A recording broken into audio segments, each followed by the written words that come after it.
Yo yo yo yo yo, c'est Max au carré. Aujourd'hui, on se retrouve pour l'exercice volume d'une boîte.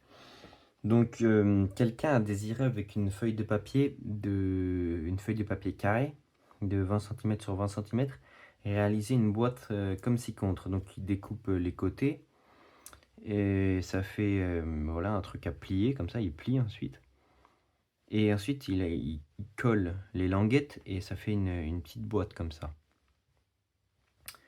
La question qui se pose, c'est comment je dois faire pour obtenir le volume maximal de cette boîte, pour qu'elle puisse contenir le maximum de choses. Ben, en fait, on se rend compte, on se demande à quelle étape en fait je peux jouer sur le volume maximal. Bon, là j'ai ma feuille, je peux pas jouer. Là, je peux jouer en découpant d'une plus ou moins grande longueur, sachant que ces quatre carrés sont identiques. Sinon, on obtiendrait une boîte comme ça. Non, lui, il veut une boîte de même longueur sur chaque côté pour que ça puisse bien coller. Il faut que ça soit égal à ça. Et de même sur chaque carré. Donc, les côtés sont identiques. Il découpe d'une même longueur de tous les côtés. Donc, le paramètre sur lequel il peut jouer, c'est il découpe de ça, il découpe de ça. Est-ce qu'il fait, il fait un truc comme ça? Ah bah, ça donnerait une boîte. S'il découpait tout ça, c'est vrai que ça donnerait une boîte un peu différente. Ça donnerait une boîte plus comme ça. Voilà. Plutôt que comme ça. Donc en vrai, on se demande bien de combien en fait il doit couper pour que le volume soit maximal. Ben, on va tout simplement appeler voilà la longueur dont il coupe là.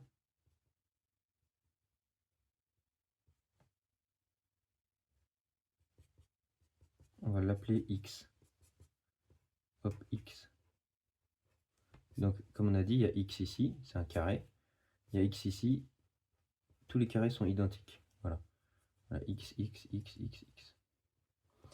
Et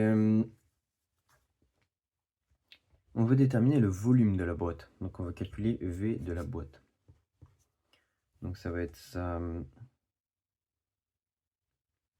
ici, ce côté-là, côté 1 fois côté 2 fois côté 3, volume d'un parallélépipède. Bon, jusque-là, rien de très compliqué. Mais il faut déterminer ces côté 1, côté 2, côté 3.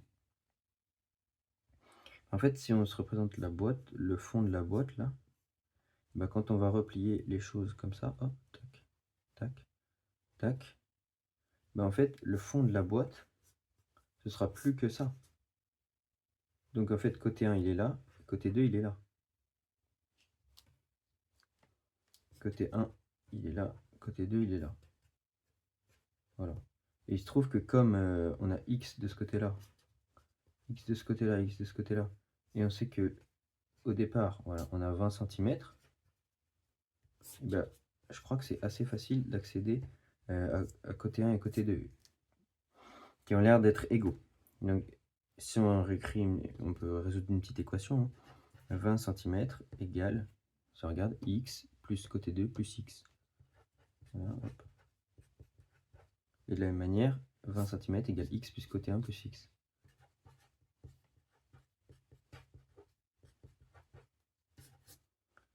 Donc, 20 égale 2x plus le côté 1. 20 égale 2x plus le côté 2. Et on remarque que, donc, côté 1 égale côté 2 égale 20 moins 2x. Est-ce qu'on peut factoriser? Est-ce que c'est intéressant? On peut factoriser par 2. 2 fois 10 moins x. On verra. Donc, on a dit que c'est côté 1 fois côté 2. Donc, on peut continuer notre calcul du volume. Donc, 2 fois 10 moins x. 2 fois 10 moins x fois côté 3.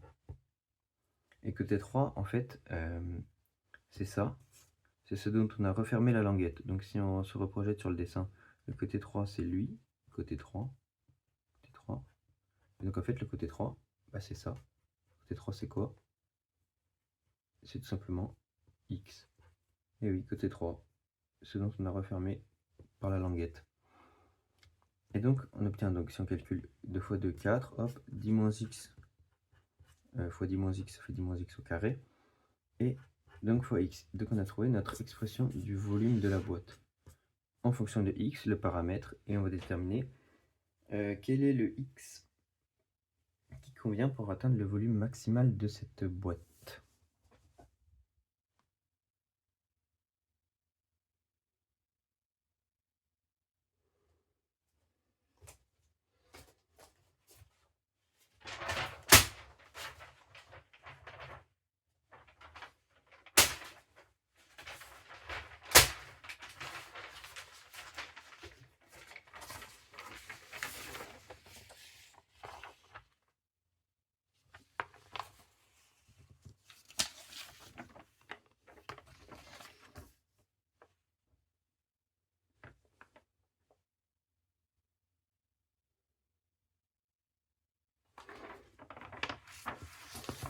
Et donc,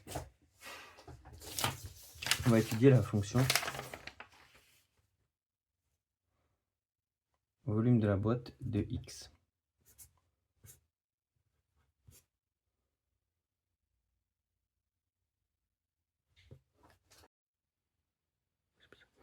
On va étudier la fonction volume de la boîte de x,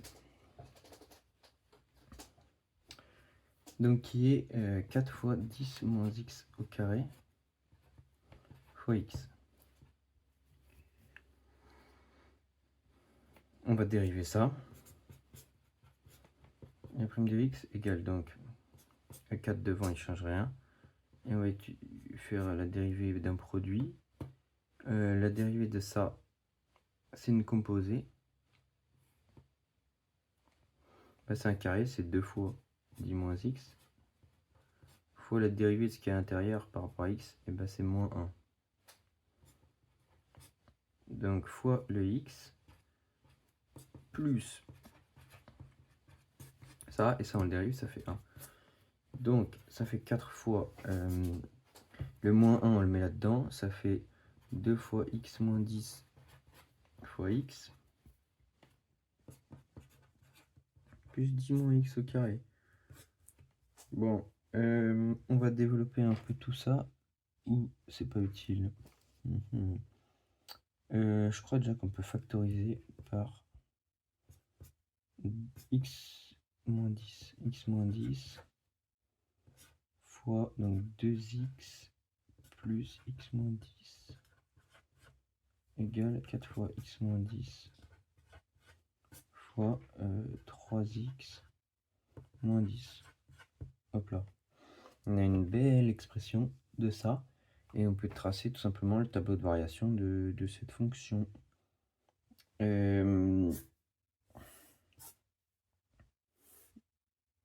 Donc de la fonction v de x, grâce au signe de la dérivée. X, v' de x, et v.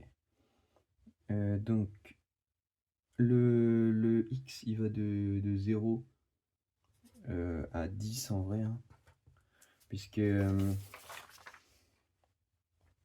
quand on va découper la boîte, bah, quand on découpe d'un côté, comme sachant que ça vaut 20, on va découper jusqu'à 10 de l'un côté et 10 de l'autre, bah, ça va faire une croix, quoi, mais on ne peut pas découper plus que ça. Mais après, ça n'a pas trop d'importance, on espère que le maximum sera atteint avant. Donc, il faut que je fasse mes produits avant. Ouais, il faut que je fasse un tableau de variation du produit vite fait. Donc, x moins 10 égale 0 équivaut à x égale 10. Et 3x moins 10 égale 0 équivaut à x égale 10 sur 3. Donc en 10 sur 3 et en 10. Voilà, 10 sur 3 et 10, ça s'annule. Voilà, en 10 sur 3, il y a notre x moins 10, 0, et 3x moins 10, 0. Et donc quand on fait v', qui est le produit de ça, fois 4, il s'annule là et là. Donc on peut reporter ça ici. Il s'annule là et là. Ensuite, pour les signes, x-10, mais c'est négatif et c'est positif. Sachant que c'est une droite affine qui fait comme ça, donc avant qu'elle s'annule, donc en 0 est négative, après est positive. Pareil, hop, donc là, négatif, plus, moins fois plus, moins, moins, donc ça fait un truc plus, moins et plus après, mais on va pas trop étudier ce truc-là. Et donc, ça passe bien par un max, on est content. En 0, le volume il vaut 0, puisqu'on évalue en 0, c'est ça. Et pareil, c'est pour ça que ça n'avait pas trop d'intérêt d'étudier la fonction après. En fait, ouais, ça fait une boîte renversée, c'est un peu bizarre, enfin bref. Et donc, le volume maximal est atteint en 10 tiers centimètres, donc environ 3,3333 cm. Et le volume alors atteint est 4 fois 10 moins 10 tiers au carré fois 10 tiers. Je sais pas du tout ce que ça fait. Si on sort le 100, ça fait 400 fois 10 sur 3. Parce que en fait, qu'est-ce que j'ai fait? J'ai factorisé par 10. Voilà, 10 fois 1 moins 1 sur 3 au carré. Le tout au carré. Et j'ai utilisé la propriété de la fonction carré. Quand on multiplie deux choses au carré, j'ai fait 10 carré, donc qui fait 100, multiplié par 4, ça fait 400, et du coup, fois ce truc-là, 1 moins 1 tiers, le tout au carré, ça fait donc 400 fois 10, 4000 tiers, et 2 tiers au carré, ça fait 4000 fois 4, ça fait 16000 sur 3 au carré 9, 9 fois 3, 27 centimètres cubes. On va prendre la calculette, on va voir tout ça.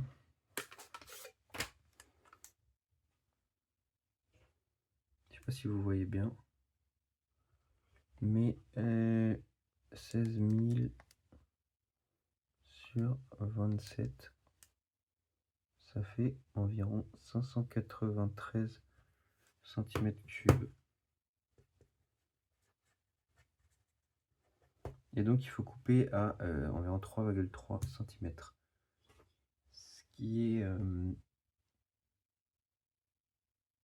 Ce qui est assez ouais, ce qui est assez intéressant. Genre, on n'aurait pas pu trouver ça intuitivement.